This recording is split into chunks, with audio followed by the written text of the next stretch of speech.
پیارے اسلامی بھائیوں، اسلامی تاریخ میں فتح مکہ یہ ایسا عظیم واقعہ ہے جو دنیا کو رحمت، معافی اور اعلیٰ اخلاق کا درس دیتا ہے۔ جی ہاں، یہ واقعہ سن 8 ہجری 20 رمضان مبارک کو پیش آیا، جب نبی کریم صلی اللہ تعالیٰ علیہ وآلہ وسلم مدینہ طیبہ میں موجود تھے تو قریش مکہ کے ساتھ صلح حدیبیہ کا معاہدہ ہو چکا تھا، لیکن کچھ عرصہ ہی بعد قریش کہ حلیف قبیلے نے مسلمانوں کے حلیف قبیلے پر حملہ کر دیا اور یہ معاہدہ توڑ دیا گیا۔ جب نبی کریم صلی اللہ تعالیٰ علیہ وآلہ وسلم کو خبر پہنچی تو آقا علیہ الصلوۃ والسلام مکہ کی طرف روانہ ہونے کا ارادہ فرما لیا، اور حضور علیہ الصلوۃ والسلام تقریباً 10,000 صحابہ کے ساتھ مکہ کی طرف روانہ ہوئے۔ یہ ایک مسلح لشکر تھا، لیکن مقصد صرف اور صرف ظلم کو مٹانا اور حق کو غالب کرنا تھا۔ جب یہ لشکر مکہ شریف پہنچا تو مکہ والوں کے اندر ایک عجیب سا ڈر پیدا ہوا، اور وہ لوگ کافی خوفناک ہو گئے، اس لیے کہ وہ جانتے تھے کہ انہوں نے مسلمانوں کے ساتھ کتنا ظلم کیا، وہ جانتے تھے کہ انہوں نے مسلمانوں کو کتنا ستایا تھا، وہ جانتے تھے کہ انہوں نے مسلمانوں کو کتنا پریشان کیا۔ میرے اسلامی بھائیوں، انہوں نے مسلمانوں کے گھر بار سب چھین لیے تھے اور ان کو مکہ سے ہجرت کرنے پر مجبور کر دیا تھا۔ جب آقا علیہ الصلوۃ والسلام فاتحانہ انداز میں مکہ شریف میں داخل ہوئے تو آپ کا سر اللہ کے شکر میں جھکا ہوا تھا۔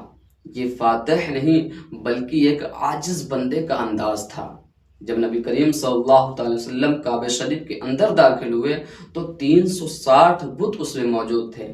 آپ نے اپنے دست مبارک سے ان کو توڑا اور کعبہ شریف کو پاک و صاف کر دیا۔ اس کے بعد اعلان حق آیا اور باطل کو مٹنا ہی تھا۔ میرے پیارے اسلامی بھائیوں، آقا علیہ الصلوۃ والسلام قریش والوں کے سامنے آئے اور ارشاد فرمایا، کیا انداز ہے ہمارے نبی کا۔ حضور علیہ الصلوۃ والسلام نے ارشاد فرمایا، اے قریش والو، تم کیا خیال کرتے ہو کہ میں تمہارے ساتھ کیا سلوک کروں گا۔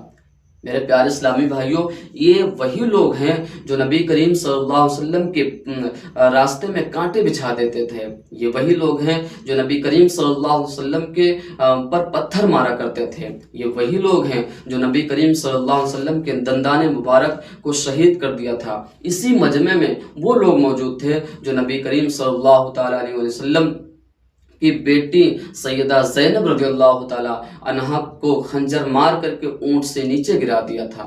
اس میں وہ موجود تھے جو نبی کریم صلی اللہ علیہ وسلم کے چچا حضرت امیر حمزہ رضی اللہ تعالیٰ عنہ کو شہید کر دیا تھا۔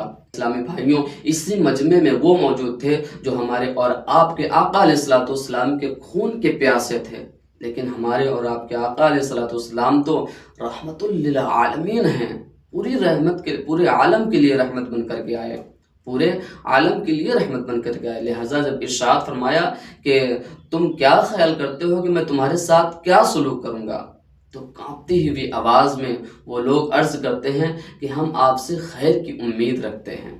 میرے پیارے اسلامی بھائیوں، حضور علیہ الصلوۃ والسلام نے ارشاد فرمایا کہ آج تم پر کوئی گرفت نہیں ہے اور تم سب کے سب آزاد ہو۔ یہی تو اس کے بعد فتح مکہ کے بعد کافی تعداد میں لوگوں نے ایمان قبول کیا اور اسلام میں داخل ہوئے۔ میرے پیارے اسلامی بھائیوں، ہمیں بھی یہاں سے سیکھنا چاہیے کہ جب ہمارے اندر طاقت ہو، یعنی مارنے کی قوت ہو، بدلہ لینے کی قوت ہو، ہم وہاں بھی معاف کر دیں، اور اللہ تبارک تعالیٰ ہمیں اور تمامی امت مسلمہ کو سیرت رسول پر عمل کرنے کی توفیق عطا فرمائے۔ ایسے ہی تاریخی واقعات سننے کے لیے ہمارے چینل کو سبسکرائب کریں۔ السلام علیکم ورحمۃ اللہ وبرکاتہ۔